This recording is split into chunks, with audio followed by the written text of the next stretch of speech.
ये आकाशवाणी गोरखपुर है। अब आप वेद प्रकाश पाठक से क्षेत्रीय समाचार सुनिए। प्रधानमंत्री नरेंद्र मोदी ने वाराणसी में एक समारोह में महत्वाकांक्षी प्रधानमंत्री आयुष्मान भारत स्वास्थ्य बुनियादी ढांचा मिशन का शुभारंभ किया। इस अवसर पर प्रधानमंत्री ने कहा कि प्रधानमंत्री आयुष्मान भारत स्वास्थ्य बुनियादी ढांचा मिशन 64,180 करोड़ रुपए की लागत वाली विकास की सबसे बड़ी योजनाओं में से एक है। यह राष्ट्रीय स्वास्थ्य मिशन के अतिरिक्त है। 64,000 करोड़ रुपए का Ayushman Bharat health infrastructure mission राष्ट्र को समर्पित करने का सौभाग्य मिला है। काशी के इंफ्रास्ट्रक्चर से जुड़े करीब 5,000 करोड़ रुपए के प्रोजेक्ट का भी लोकार्पण अभी किया गया है। इसमें सड़कों से लेकर घाटों की सुंदरता, बीएचयू में अनेक सुविधाओं से जुड़े अनेक प्रोजेक्ट, ये विकास पर्व एक प्रकार से पूरे देश को नई ऊर्जा, नई शक्ति, नया विश्वास देने वाला है। केंद्र प्रायोजित इस योजना का उद्देश्य अगले 6 वर्ष के लिए देश में शहरी और ग्रामीण क्षेत्रों में स्वास्थ्य बुनियादी ढांचे, निगरानी और स्वास्थ्य अनुसंधान के क्षेत्र की खाई को पाटना है। किसी भी तरह की बीमारी से निपटने के लिए हेल्थ सिस्टम को तैयार किया जा रहा है। भविष्य में किसी भी महामारी से निपटने में हम तैयार हो, सक्षम हो, इसके लिए अपने हेल्थ सिस्टम को आज तैयार किया जा रहा है। कोशिश ये भी है कि बीमारी जल्दी पकड़ में आए, जांच में देरी ना हो। लक्ष्य ये है कि आने वाले 4-5 सालों में देश के गांव से लेकर ब्लॉक, जिला, रीजनल और नेशनल लेवल तक क्रिटिकल हेल्थ केयर नेटवर्क को सशक्त किया जाए। इस योजना के तहत देश के 5 लाख से अधिक आबादी वाले सभी जिलों में ब्लॉक स्तर के अस्पतालों में विशेष देखभाल सेवाएं उपलब्ध होंगी।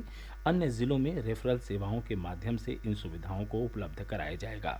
इस योजना का उद्देश्य 17 नई सार्वजनिक स्वास्थ्य इकाइयों का संचालन करना और हवाई अड्डों, बंदरगाहों और प्रवेश मार्गों पर मौजूदा 33 सार्वजनिक स्वास्थ्य इकाइयों में सुविधाओं को मजबूत करना है। इससे बीमारियों का पता लगाने, जांच, रोकथाम और सार्वजनिक स्वास्थ्य की आपात स्थिति से निपटने तथा रोगों को फैलने से रोकने में मदद मिलेगी।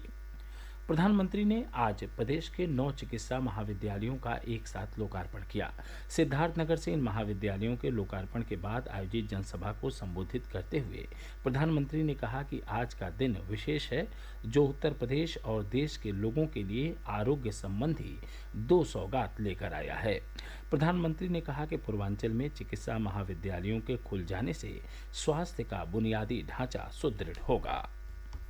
इन 9 नए मेडिकल कॉलेजों के निर्माण से करीब 2,500 नए बेड तैयार हुए हैं। 5,000 से अधिक डॉक्टर और पैरामेडिकल के लिए रोजगार के नए अवसर बने हैं। इसके साथ ही हर वर्ष सैकड़ों युवाओं के लिए मेडिकल की पढ़ाई का नया रास्ता खुला है। जिस पूर्वांचल को पहले की सरकारों ने बीमारियों से जूझने के लिए छोड़ दिया था, वही अब पूर्वी भारत का मेडिकल हब बनेगा।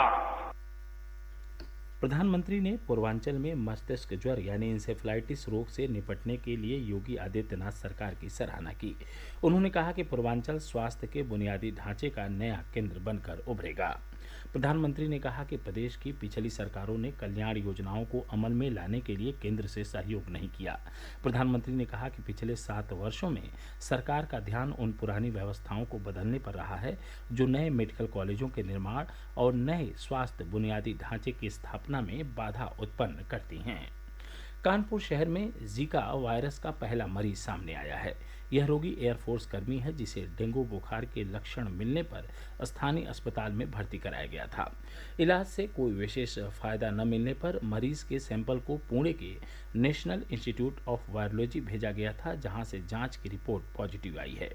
वहां के मुख्य चिकित्सा अधिकारी डॉक्टर नेपाल सिंह ने बताया कि मरीज के संपर्क में आए लोगों और उपचार कर रहे डॉक्टर और स्टाफ को आइसोलेट कर दिया गया है।